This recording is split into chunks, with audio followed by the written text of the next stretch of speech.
మనం బంగాళదుంపల్ని కూరగా వండుకు తిన్నా, ఒట్టిగా ఉడకబెట్టుకుని కానీ పైన మసాలా ఇట్లా చల్లుకు తిన్నా దీనివల్ల ఆకలి తగ్గుతుంది, ఆకలి తీరిన ఫీలింగ్ బాగా కలుగుతుంది. అదే డీప్ ఫ్రై చేసిన నూనెలో వేసి దేవిన, బాగా నూనె వేసిన, బాగా ఓవెన్లో పెట్టేసి బాగా హై హీట్కి గురి చేసినప్పుడు కూడా ఇలాంటప్పుడు ఈ మెకానిజం పోతుందన్నమాట. ఏమిటంటే బంగాళదుంపల్లో పొటాటో ప్రోటీనేజ్ ఇన్హిబిటర్ 2 అని ఉంటుందన్నమాట.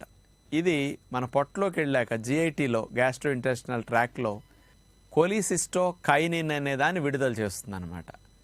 ఇది విడుదలైందనుకోండి ఆకలి కంట్రోల్ అయిపోతుంది సహజంగా. ఇదేం చేస్తుందంటే మన మెదడులో సంతృప్తిని తెలిసే సెంటర్ ఉంటుంది కదా, సెటైటీ సెంటర్, అది స్టిమ్యులేట్ అయిపోతుంది. అది స్టిమ్యులేట్ అయిందనుకోండి చాలు ఆహారం ఇక తినొద్దు, మరి ఇంకోసారి